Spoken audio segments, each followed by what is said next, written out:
Welcome to What the Standard podcast. I'm Vanessa. I'm here with my co-host Terrance. What's up, good people? And we're here to help you raise the bar in business while making entrepreneurship simpler, smarter, and a whole lot more fun. So, Terrance, what's something that people don't see or know about the journey? The journey of entrepreneurship, well, it's lonely. Yes. And I think that's how we got here today is because we've had all these conversations talking about all these different things that are just honestly similar. It doesn't matter about the field, but the fact that we're in the same industry, that it's a lonely thing. And they say it's lonely at the top. Well, it's not a top thing. It's a person who's leading and who's starting something and building something. You feel that you're the only one who's going through this and you're not the only one. What would you say people don't know? That there's just, as much as you think you know what you're doing, there's just so much you don't know. And I think that's why we're here today, is to help people figure out the things that they don't even know that they don't know about starting a business and making it less overwhelming. Yeah. Why did you start your business? I started my business because I have been in personal training my whole life. And then I've also been a Pilates instructor. And I wanted to take those two separate worlds and make it into one workout. And that just didn't exist. And so I wanted to bring it to the world. Yeah. So, why did you start your business? Well, I guess I was kind of forced into it. I was working somewhere and, I had a boss who, it was what it was. She wasn't a trainer and she was making decisions for trainers that weren't the best. And so it kind of forced me to start my own. And, I guess 12 years later, here we are, and things build and grow. And, that's how the gym came about. That's awesome. Yeah. So what are fears and doubts that you face? Everything? Can I say everything? All of the above? You can say everything. That's definitely something you could say. What are the fears and doubts you face opening your business? Let's say that. Is anybody going to embrace what I believe? And how am I going to make people see my vision? Yeah, that's definitely a hard thing, trying to figure that part out. Yeah, and I think even when I was starting, I was kind of trying to, I saw it in my head, but it was, how do I verbalize it? And then, to the upper end, how do you market it? Yeah. What about you? Well, I guess I really didn't have fears. I guess. Of course not. Well, no, let's be real about it. Yeah, it's a jump that you take and you sit there and you're like, okay, I'm doing this and it is what it is. But, I've always believed in myself. I tell people that's like the biggest thing my mom instilled in me is this like ultimate confidence of that I can do anything. I believe in myself. And so if I decide I'm going to do something, then it is what it is. We're doing it. And so, we had the conversation. It's like, do you fear things? Are you scared? Are you nervous? Are you anxious? Whatever. And it's like, you embrace it and, take it by the horns and run with that bad boy. That's awesome. And what was your turning point of like, I'm doing this, I'm opening my own business, not training, but opening your own business? Yeah. I think step one was seeing, I call it the Wizard of Oz curtain in the corporate world. Okay. And, as I moved up into management and all of that, really seeing behind that curtain and just being like, this is not the reason that I got into this career. Okay. I understand that there are sales and there's strategy behind the money. Yeah. But that didn't need to be the forefront reason. I wanted to help people and help them have a better life. So that was my step one out of the corporate world. Okay. And then to truly a few years later, step into owning my own business, truly like my LLC. I was the tenant. I was keeping the lights on type of situation. Okay. It was kind of like the rug getting ripped out from underneath me. And the person that I was subtenanting from, they went and they moved to another location. Somebody else took over the current location and said, you got to get out. I was like, oh, okay, all right, I guess I'm doing this. So yeah, it's never this planned, easy. Never. Yeah, as much as you think I'm going to have this little bullet point, everything's going to be smooth. No, it doesn't happen like that. It's in the deep end sometimes without a noodle, and you just figure out how to not drown. Yes. What about you? I guess the pandemic was a turning point for me. Yeah. So, it's funny. I had, at the time I had a pretty good clientele. I had a lot of people reach out, like trainers that were asking, they were like, how are you doing? I was like, I'm cool. Well, I was doing great. And so, it's not one of them things that I just want to kind of throw it in their face, because I know a lot of people struggling with a lot of different things. And so for me, I, was growing at a very rapid pace. And so like, you're doing very well, you're limiting yourself, you need to do more. And so from there, just started reaching out to my network of people, and the conversation, it happened so fast. In May, October, signed the lease, open February. Like, it happened. That was in 2021. No. I had to think about it for a second. Yeah, it's just 23. So yeah, I'm getting ready. Same for you. Getting ready to approach 3 years being in a storefront, which is so wild. Like, when you sit there and think about it, so much has happened in those 3 years. If you think about how much you've learned and the things you've been through, what would you say is like the biggest growing pains? I think my biggest growing pains is every time I think I've got it figured out, something else happens. I'm like, okay, all right, nope, I don't got it figured out. Yeah. So, I mean, as I've said before, it's kind of like doing the Texas two-step. Like, I feel like for every step forward, there's something hits me. I'm like, okay, I'm 2 steps back. I'm like, okay. But I think the difference with, people that want to be entrepreneurs is those 2 steps back, you're like, okay, well, I'm learning a dance. Yeah. And they're not going to give up. They're just like, okay, then there's another step forward, and you just keep figuring it out and you keep trying. Yeah. But I mean, especially you trying to open up a business post-COVID, during COVID, what do you feel like your biggest growing pains were? So I think my biggest growing pains were at that point. So I would have been training for over 10 years, and going from just being a trainer to actually like having a business and staff.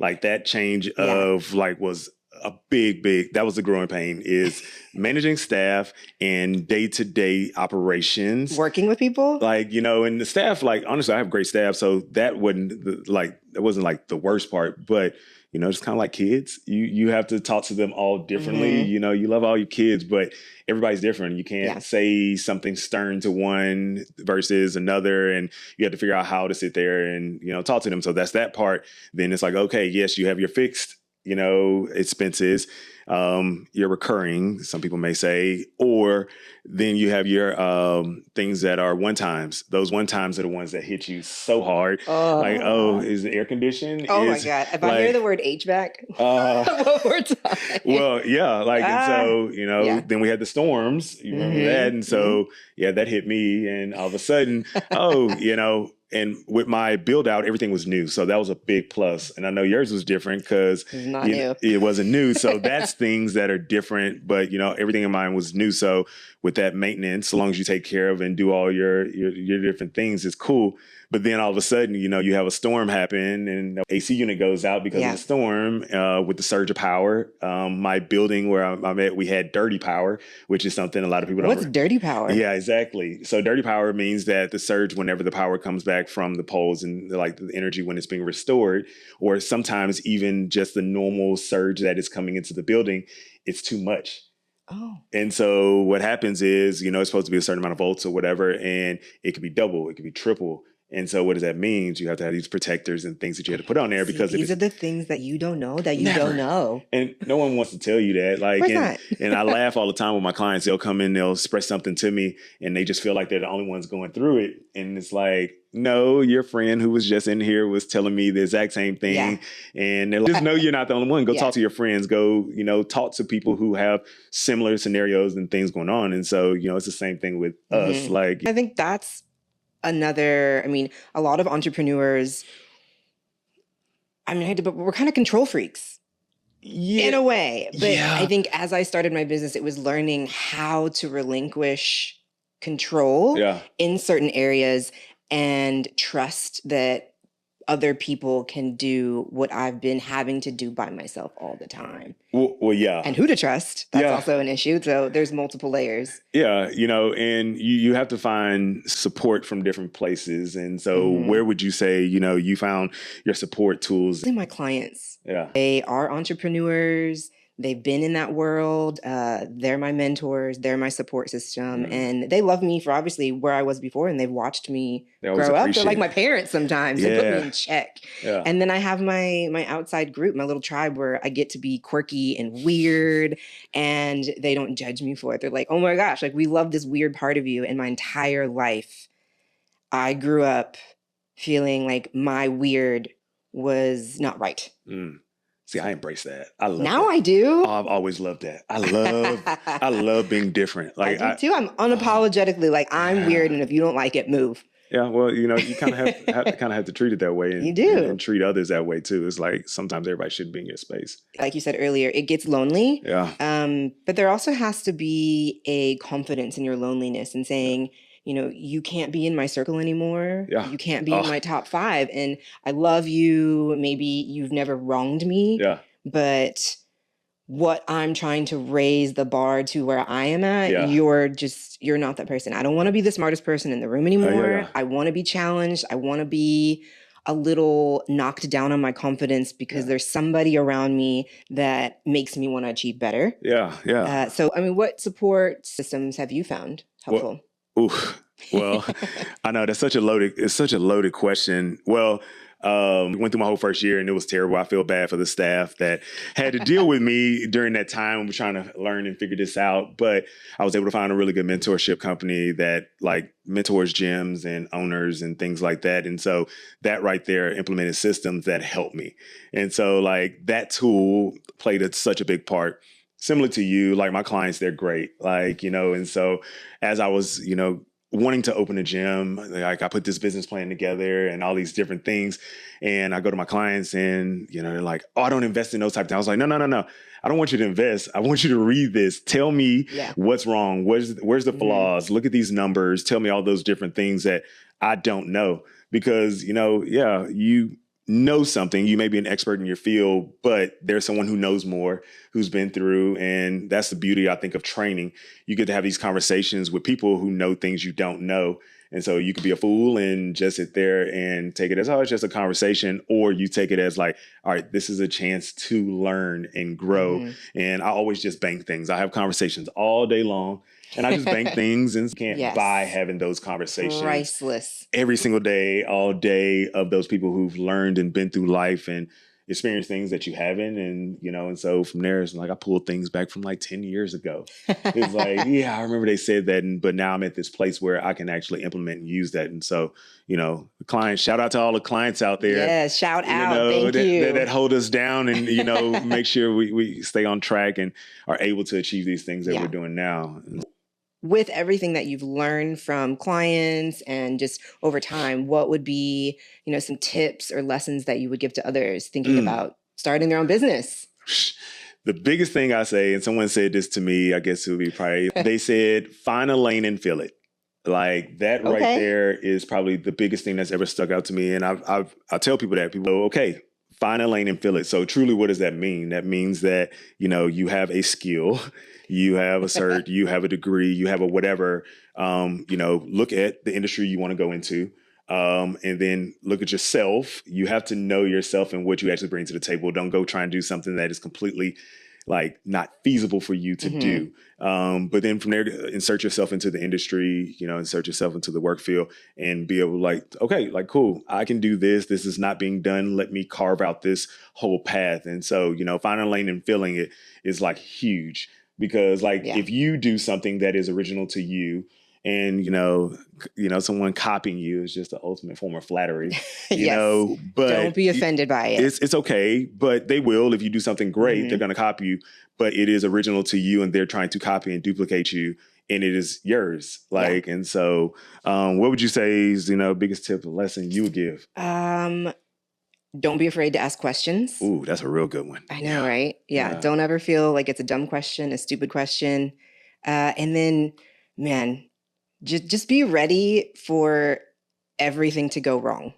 And don't feel like the world's picking on you. Don't feel like you're doing a bad job. Yeah. It's all part of the growing pains. The journey, yeah. And really, if it's easy, then you're probably doing something wrong. Yeah. You like put that on a t-shirt. That's definitely something that goes on a shirt. Yeah, like you want things to go wrong because that's how you change and you grow and you redo like your shitty first draft. You should have a ton of shitty first drafts when it goes into starting your own business. If it's leaving the corporate world, if it's changing jobs, it doesn't even have to be starting a new business. It's any change in life. You're going to have a lot of shitty first drafts and you got to look at them, embrace them, and be okay with it. And I'm picking back off some of that too. So a lot of people are afraid of failure. but it's not a failure. It's a lesson. Exactly. And I think that, that mindset, especially going into entrepreneurship or just going into the work field period, like, there are things you don't know. And so, of course, there is a trial and error of figuring things out. Yeah. But like, if you look at it as like you're learning a lesson versus it being like, I failed, like, I did this wrong or I messed up on that. Yeah. Like, don't keep doing the same thing wrong over and over. You want to sit there and learn from it. And so that's how it's a lesson. That's like, it's not this thing where you just failed. And I would say there's 2 L's in life, in business, everything. And it is the lessons and the linings. Yeah. Every time something happens to you, what is the lesson that you're supposed to learn? And then what is the silver lining that makes it not so negative? Yeah. Yeah. And you kind of just have to constantly look, what is the lesson I'm learning from this? And what's the silver lining that I can take out of this? And then you move forward. Well, and mentality, like how you view like life and these things, that's the biggest part.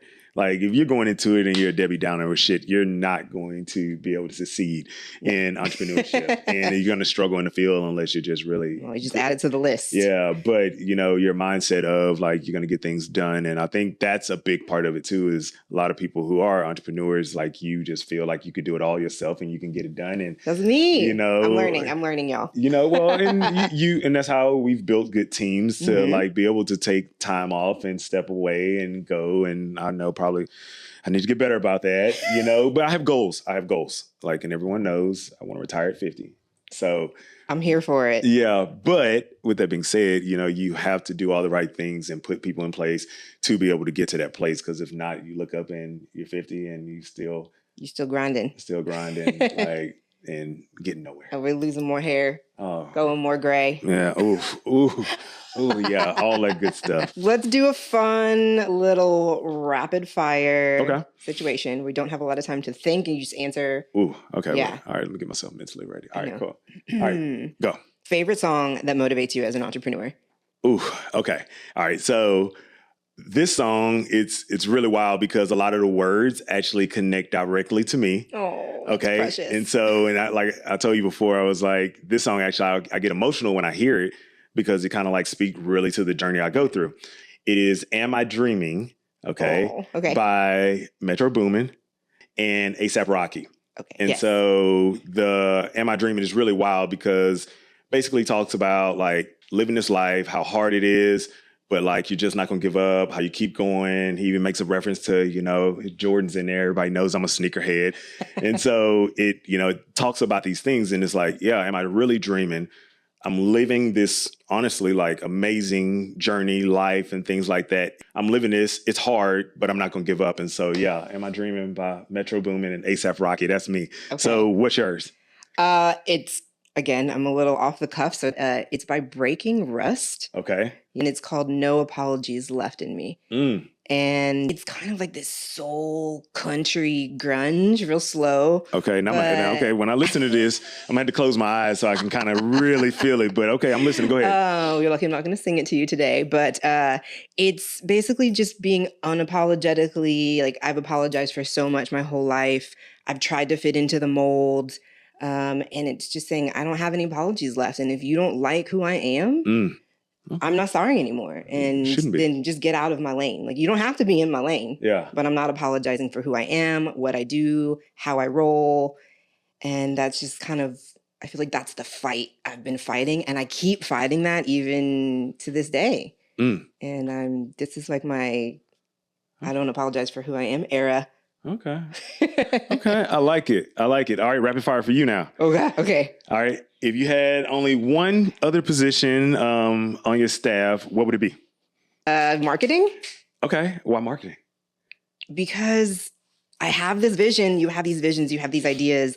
And I think there's a lot of people that have great ideas, but if you don't know how to market it to the world, then you're invisible. And that's one thing I think a lot of people don't realize too is hire people who are great at things that, You're not good at. Because you can't be great at everything. I know. Yeah. Like figuring that out. It is what it is. You can't be great at everything. You have to find your main thing that you're great at and have other people around you who are great. And so, relinquish control. Yeah. Delegating. Yeah. And don't hire people just to, make a position for them. Like, no, Like they need to be doing something that you don't have Hire slow. Yeah, fire fast. Oh, ooh. Yeah, that's your favorite thing. Oh gosh, you have to call me out like that. Everybody knows. But if you're hired for a job, you need to do your job. Exactly. And if we do our best to equip you. Oh, God bless this generation coming up. God bless this next generation. Yeah, it's gonna be real. Mental health days. Thanks for joining us on this episode of Sweat the Standard. Be ready for part 2, where we dig more into the joys and all those other good things about owning a business and entrepreneurship. This is your boy Terrance and Vanessa. We look forward to seeing you on part 2.